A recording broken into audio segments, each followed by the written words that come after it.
Which from the following is term as a student centred learning method, यानी इन method में से कौन सा जो मेथड है वो स्टूडेंट सेंटर्ड लर्निंग मेथड है। Number first option is a direct instruction, number second is inquiry based learning, number third one is cooperative learning. So correct answer जो है वो इंक्वायरी बेस्ड लर्निंग और कोऑपरेटिव लर्निंग मेथड है। तो fourth number पे हम लोग टिक करेंगे कि ये करेक्ट है, 1 and 2 are only correct. Rather than telling, teacher leads student to concept through the series of ordered questions. In correct answer is Socratic method. यानी Socratic method में जो टीचर होता है वो कंसेप्ट देने की बजाय क्वेश्चन करता है और जो क्वेश्चन के जरिए जो है वो रीजनिंग या फिर जो लॉजिक जो है वो बनाए जाते हैं और जो प्रॉब्लम है वो सॉल्व की जाती है। So correct answer is Socratic method. The models based on the philosophy that the learning occur when there are the change in mental structure are called. Correct answer is cognitive learning models. An assessment that is conducted prior to the start of teaching or instruction is called. Correct answer is initial assessment. The famous book The Republic was written by. Correct answer is Plato. यानी जो The Republic book थी वो किसने लिखी थी, वो प्लेटो ने लिखी थी। A popular teacher is one who. Correct answer is favorite of children. यानी popular teacher वो होता है जो कि बच्चों में favorite हो। So correct answer is favorite of children. The advocator of philosophy of pragmatism believe that the reality is. Correct answer is constantly changing. यानी जो pragmatism है वो ये believe करते हैं कि जो reality है वो constantly change होती रहती है। According to law of exercise, the more you do something, the better you are at it. जितनी आप कोई चीज की प्रैक्टिस करोगे इतने ही आप उसमें बेस्ट हो जाओगे। So correct answer is the law of exercise.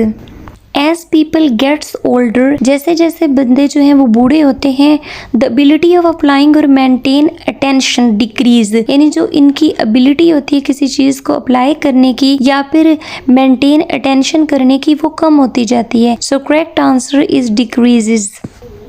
An assessment is reliable if it constantly achieve the same result with the same or similar students.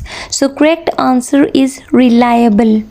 In direct instruction method or lecture method, the teacher is considered as. Correct answer is formal authority. यानी जो instructional method होते हैं या lecture method उनमें जो teacher है उनको formal authority जाना जाता है। So correct answer is formal authority. What was the relation between Socrates and Plato? यानी प्लेटो और सोक्रेट्स के दरमियान क्या रिलेशनशिप था? Correct answer is Plato was student of Socrates. यानी जो प्लेटो था वो स्टूडेंट था सोक्रेट का। So correct answer is Plato was student of Socrates. The affective domain involves.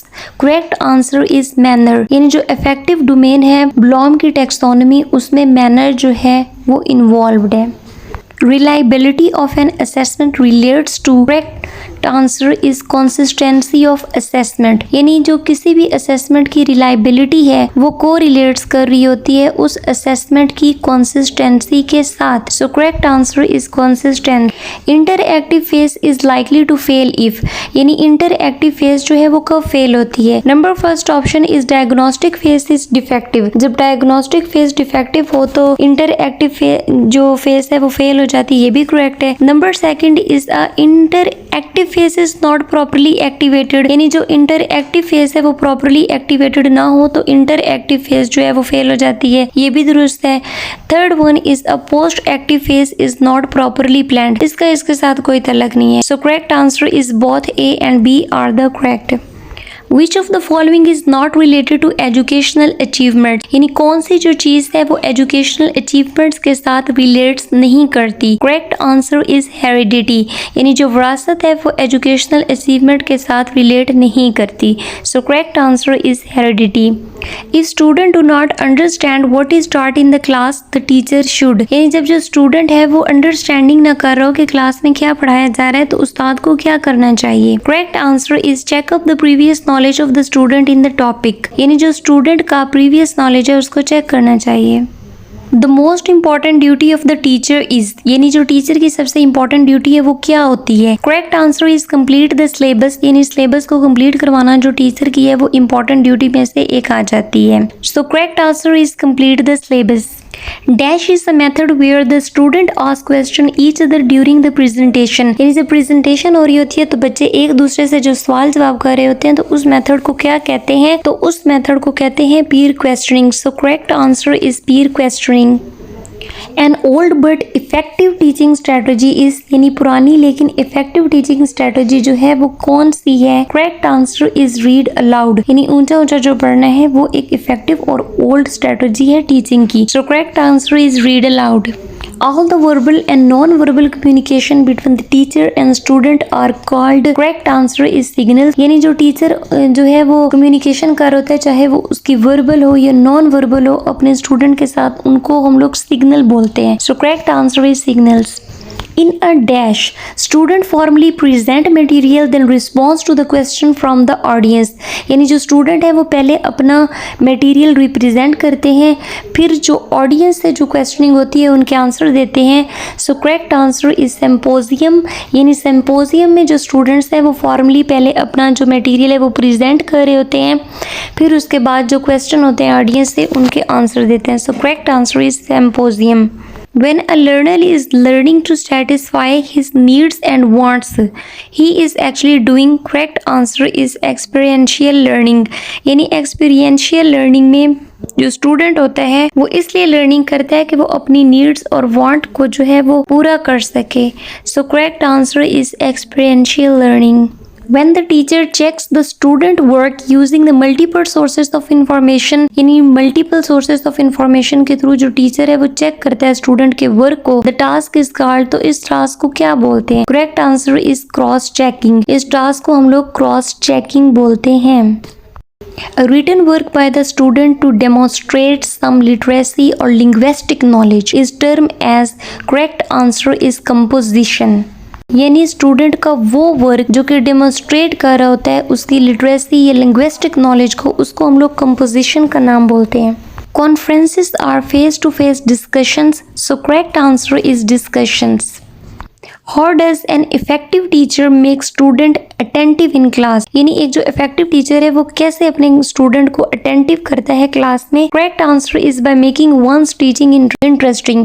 यानी जो अपनी टीचिंग है उसको इंटरेस्टिंग बनाता है और जो बच्चे होते हैं वो attentive हो जाते हैं क्लास में। So correct answer is by making one's teaching interesting। Success in developing values is mainly development upon, correct answer is teacher।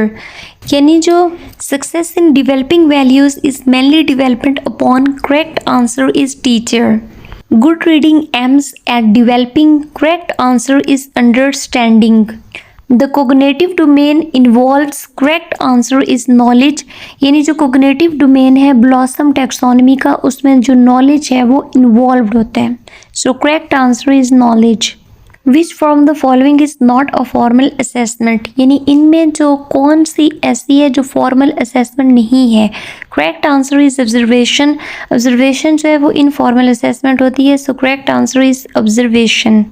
There is dash in working memory as people gets older। जैसे जैसे बंदे जो है वो बूढ़े होते हैं तो उनकी जो मेमोरी है वो कम होना शुरू हो जाती है। So correct answer is degradation.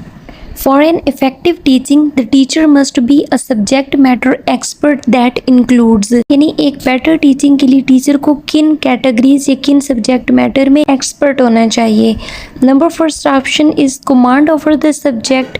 उसे सब्जेक्ट के ऊपर कमांड होनी चाहिए, ये भी करेक्ट है। The ability to convey the knowledge, उसमें एबिलिटी होनी चाहिए कि वो नॉलेज को डिलीवर कर सके।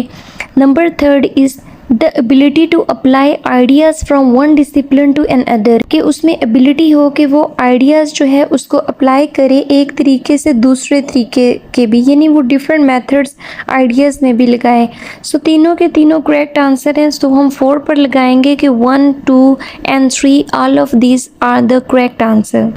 According to Dash, SR bond are stronger if an individual is ready to learn। यानी किस लॉ के मुताबिक जो स्टिमुलस रिस्पॉन्स बॉन्ड है, रिस्पॉन्स बॉन्ड वो स्ट्रॉन्गर होता है इंडिविजुअल में, तो वो जो है वो लॉ ऑफ रीडनेस के थ्रू होता है। So correct answer is law of readiness. According to the law of effect, if a stimulus results in a positive outcome, the stimulus response bond is, यानी लॉ ऑफ इफेक्ट के मुताबिक एक जो stimulus अगर provide किया जाए और उसका पॉजिटिव रिस्पॉन्स आए या उसका आउटकम, तो स्टिमुलस बॉन्ड जो होगा वो क्या होगा, जो स्टिमुलस और रिस्पॉन्स बॉन्ड है वो बहुत ज़्यादा मजबूत होगा. So correct answer is strengthened. The book a brief history of time is written by, यानी जो ब्रीफ हिस्ट्री ऑफ टाइम है वो किताब किसने लिखी है. Correct answer is Stephen Hawking. The posteriori knowledge is the knowledge that is known by. Correct answer is experience. हमारे पास दो तरह के नॉलेज होते हैं, एक प्रियोरी और एक पोस्टियोरी. जो प्रियोरी होता है वो एक्सपीरियंस के बगैर होता है और जो पोस्टियोरी होता है वो एक्सपीरियंस उसमें इंक्लूड होता है. So correct answer is experience. A successful teacher most important function is, यानी एक सक्सेसफुल टीचर का जो सबसे अहम जो रोल है वो क्या होता है. तो जो गिवन आंसर है उनमें जो करेक्ट आंसर वो ये है, to develop thinking abilities among the children, यानी बच्चों में सोचने की जो सलाहियत है उसको डिवेल्प करना जो है वो टीचर के अहम कामों में आ जाता है. So correct answer is to develop thinking abilities among children.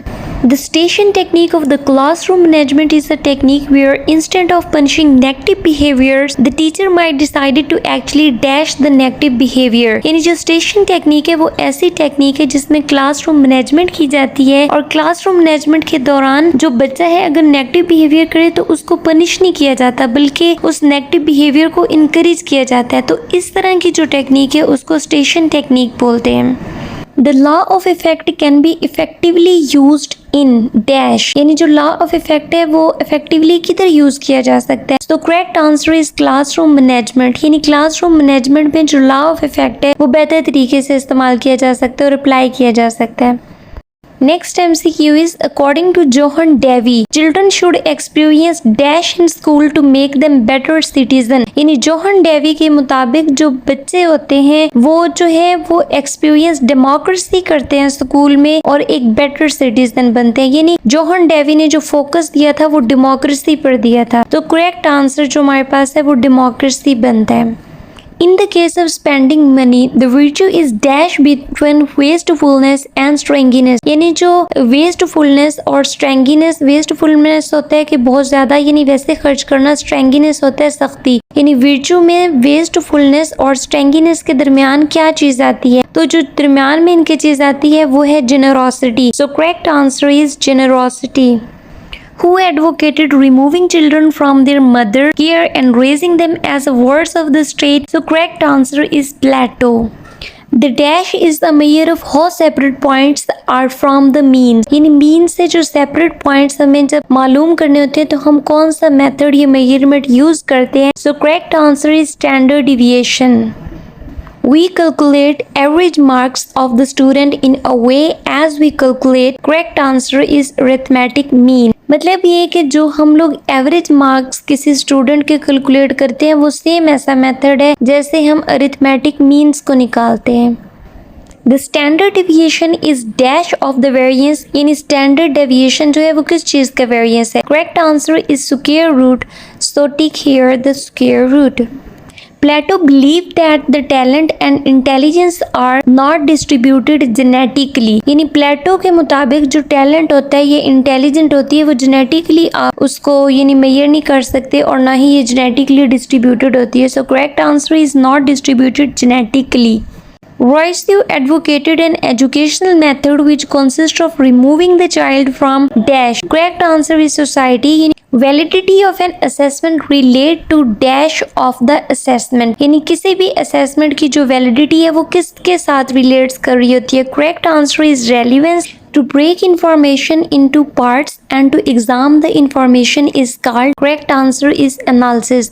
यानी किसी भी information को जब हम gather करते हैं उसको different part में convert करते हैं, उसे divide कर देते हैं और फिर हर part जो information को होता है उसको हम लोग study करते हैं, exam करते हैं. तो इस सारे process को हम लोग यानी analyzing. Bloom taxonomy is a set of dash learning domain. यानी जो ब्लॉम टैक्सोनॉमी है उसमें कितने लर्निंग डोमेन्स होते हैं, तो उसमें 3 होते हैं. सो correct answer is 3. Dialectic or dialectical method is a discourse between opposing parties to establish the truth through. Correct answer is reasoned argument. यानी dialectic method में जो कि discourse यानी जो discussion होती है written या फिर spoke यानी करके opposing party के दरमियान, वो होती है establish करने के लिए truth। और वो किस तरह से होती है, वो reason argument देकर होती है कि एक बंदा जो है वो एक argument देता है, दूसरा जो है वो उसके काउंटर में बात करता है, तो जो reason argument is correct answer. An assessment that is generally carried out at the end of the course to assign student a course grade is called। यानी ऐसी असेसमेंट जो कि जब एंड होता है यानी साल का, उस टाइम ली जाती है, या फिर जो उन्होंने सारा कुछ पढ़ा होता है उसको एवेल्युएट करने के लिए जो ली जाती है, उसे क्या बोलते हैं, उसे जो हम समेटिव असेसमेंट बोलते हैं। सो correct answer is summative assessment. The brain dash as people gets older। जैसे जैसे लोग बूढ़े होते हैं तो उनके दिमाग के साथ क्या होता है, जो उनका दिमाग है वो डिक्रीज होना शुरू हो जाता है, श्रिंक होना शुरू हो जाता है। So correct answer is shrinks। According to the law of effect, if the stimulus results in a negative outcome, the stimulus response bond is correct answer is weakened। यानी according to law of effect के मुताबिक एक stimulus जो है वो provide किया जा रहा है, उसके रिजल्ट में जो आउटकम है वो नेगेटिव आता है, तो स्टिमुलस और रिस्पॉन्स बॉन्ड को हम कहेंगे कि ये कमजोर है, वीकेंड है। So correct answer is weekend. Dash is an instructional approach in which objectives are presented to learner, beginning with the unknown concepts and proceeding to the known concept। यानी ऐसी instructional approach उसका नाम बताएं जिसमें unknown concept से known concept की तरफ process किया जाता है। Correct answer is unknown to known। तो हमारे पास जो यानी ये जो instructional approach है इसका नाम होगा unknown to known। Dash is the peer activity in which students have the short period, typically 30 seconds, to share all they know by writing in a graphic organizer। Correct answer is quick write। यानी quick write एक ऐसी peer activity है जिसमें student को थोड़ा सा time period दिया जाता है कि वो जो भी थॉट आ रहे हैं वो शेयर करें राइटिंग की फॉर्म में ग्राफिक ऑर्गेनाइजर में। So correct answer is quick write। Round table discussion involves dash participant. यानी जो राउंड टेबल डिस्कशन का मेथड होता है उसमें कम से कम कितने लोग होने चाहिए, उसमें कम से कम 4 से 5 लोग होने चाहिए। सो correct answer is 4 to 5 participants।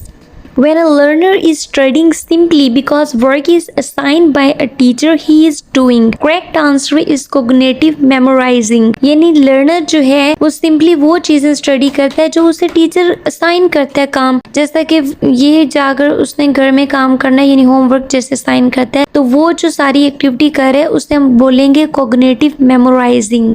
So correct answer is cognitive memorizing। Dash is the form of discussion that start with individual response. If the student then formulates student pairs, then the pairs are used to form the group of 4। Correct answer is discussion web. यानी कि discussion web जो हमारे पास है वो एक ऐसा system है जिसमें एक इंडिविजुअल रिस्पॉन्स करता है, फिर वो जो इंडिविजुअल है उनके पेयर बनाए जाते हैं, फिर उन पेयर से आगे ग्रुप बनाए जाते हैं, यानी एक वेब सा सिस्टम बन जाता है एक दूसरे के साथ डिस्कस चीज करने का। तो हम लोग इस प्रोसेस को बोलते हैं discussion web. So correct answer is discussion web. During facilitative questioning, the teacher passes। Correct answer is open-ended questions। यानी जब facilitative teaching हो रही होती है तो जो टीचर है वो ज्यादातर जो है वो open-ended question करता है। open-ended question वो होते हैं जिसमें आप लोग freely आंसर कर सकते हो, जो close-ended होते हैं उसमें आप जवाब ये yes से देते हो या no से। So correct answer is open-ended questions। Conferences में occur between students and student, teacher and students, parents and teacher, ये सारे जो ऑप्शन ये ठीक हैं। जो कॉन्फ्रेंसेस होती हैं वो दरमियान में हो सकती हैं स्टूडेंट और स्टूडेंट के भी, टीचर और स्टूडेंट के भी, और पेरेंट और टीचर के भी। So correct answer is all of these are the correct. The phrase equal educational opportunities in Pakistan mean। Correct answer is equal opportunities for all children to have access to education। यानी जो पाकिस्तान में phrase बोली जाती है कि educational opportunities सब के लिए हैं, उसका क्या मतलब है? उसका ये मतलब है कि एजुकेशनल अपॉर्चुनिटी हर बच्चे को एक जैसी जो है वो प्रोवाइड की जाए। यानी ये नहीं है कि जो एजुकेशन जो है वो जो रिच है उनके लिए अलहदा हो, जो पोर है उनके लिए अलहदा हो। मीन जो करिकुलम वगैरह जो सारी जो एक्टिविटीज डिजाइन की जाती हैं वो एक जैसी हो और हर बच्चे को अपॉर्चुनिटी भी मिले। सो correct answer is equal opportunities for all the children to have access to education. How shall you help a student who has failed in the half yearly examination? Correct answer is by reteaching difficult concepts. यानी जो बच्चा जो है वो fail हो गया है half yearly examination में, जो यानी एनुअल एग्जाम से पहले लिए जाते हैं उनमें, तो जो स्टूडेंट है, जो टीचर है उसे क्या करना चाहिए? तो जो टीचर है उसे रीटीचिंग करनी चाहिए वो कंसेप्ट जो बच्चे को क्लियर नहीं थे। जो चीजें बच्चे को क्लियर नहीं थी जब वो क्लियर होंगी तो वो जो है वो अपनी कारकर्दगी जो है वो बेहतर बनाएगा। Correct answer is by reteaching difficult concepts.